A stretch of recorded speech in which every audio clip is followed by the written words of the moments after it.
Hello friends, MP TET वर्ग 3 की class में आपका स्वागत है। आज फिर से हम कुछ और इम्पोर्टेंट ऑब्जेक्टिव के बारे में बात करेंगे।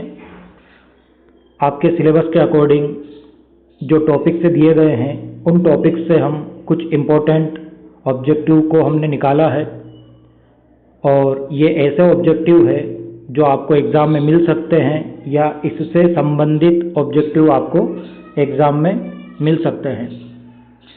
तो शुरू करते हैं। प्रीवियस वीडियो में हमने कुछ इम्पोर्टेंट ऑब्जेक्टिव को देखा था। हमारा टॉपिक चल रहा है परमाणु संरचना। उसके अंतर्गत जो इलेक्ट्रॉन, प्रोटॉन, न्यूट्रॉन होते हैं उनकी खोज कैसे हुई, इसके अलावा मॉडल जो है थॉमसन, रदरफोर्ड, बोर का जो मॉडल होता है उनसे संबंधित प्रश्नों को आज हम देखेंगे। तो शुरू करते हैं। मिलिकन के तेल बूंद प्रयोग से किसका मान निर्धारित किया गया? तो मिलिकन एक वैज्ञानिक था, तो उन्होंने तेल बूंद प्रयोग के द्वारा इलेक्ट्रॉन का आवेश ज्ञात किया था, जो होता है -1.6 × 10⁻⁻19 कूलम। तो इसका सही ऑप्शन होगा बी। अगला प्रश्न है, एनोड किरणों की खोज किसने की थी? तो गोल्डस्टीन ने एनोड किरणों की खोज की थी।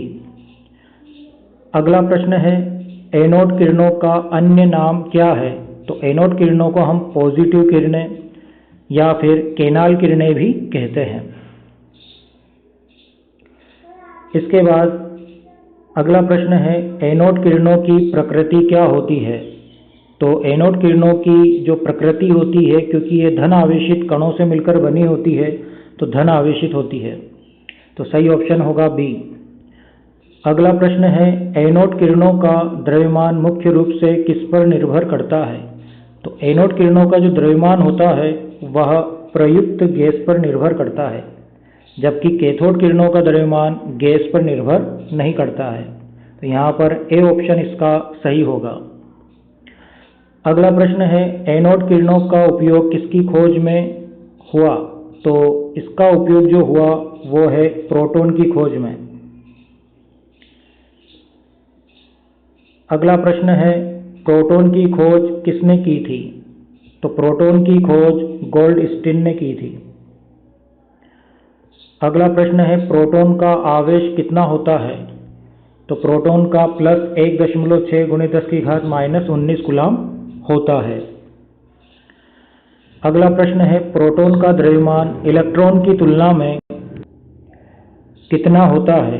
तो यह होता है 1837 गुना अधिक।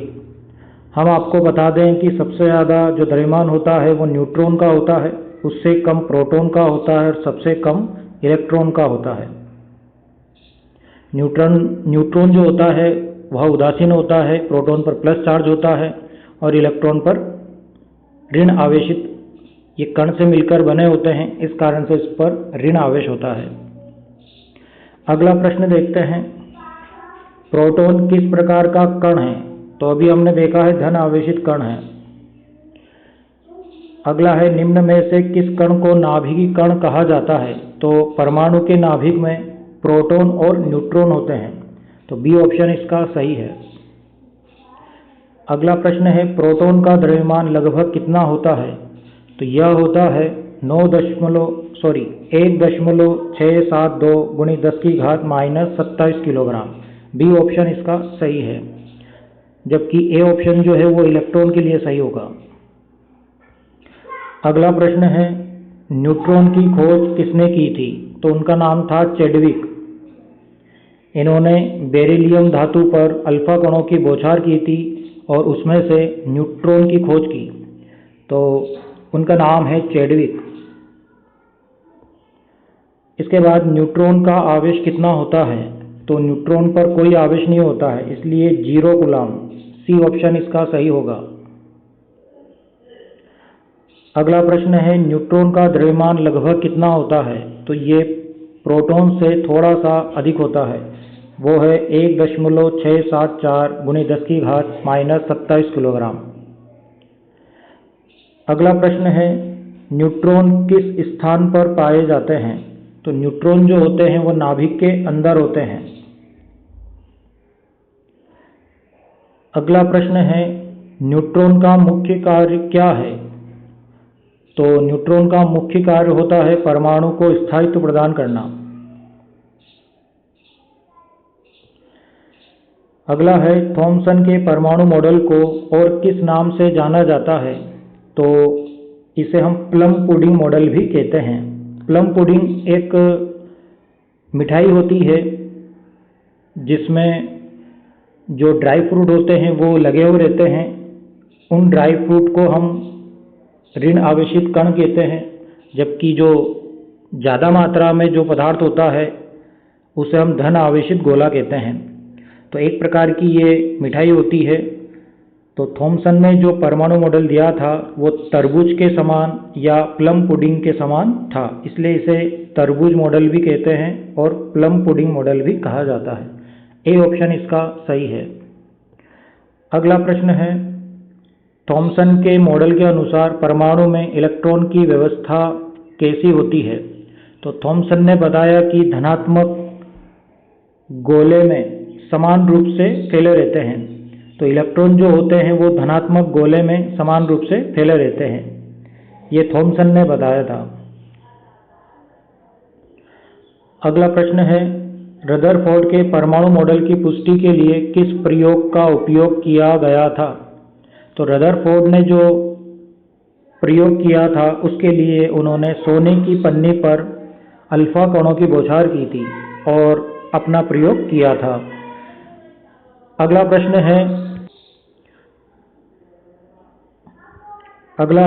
रदरफोर्ड के प्रयोग में कौन से कणों का उपयोग किया गया? तो अल्फा कणों को इसमें उपयोग किया गया था। अल्फा कणों की बौछार सोने की पन्नी पर किया था। तो यहाँ पर बी ऑप्शन इसका सही होगा। अल्फा कण जो होते हैं हीलियम के नाभिक को हम अल्फा कण कहते हैं। अगला प्रश्न होगा, आप देख सकते हैं, रदरफोर्ड के परमाणु मॉडल के अनुसार परमाणु का अधिकांश भाग कैसा होता है? तो रदरफोर्ड के अनुसार जो परमाणु मॉडल है उसके अनुसार परमाणु का अधिकांश भाग रिक्त स्थान होता है। अगला प्रश्न है, रदरफोर्ड के अनुसार परमाणु का धनात्मक आवेश कहाँ केंद्रित होता है?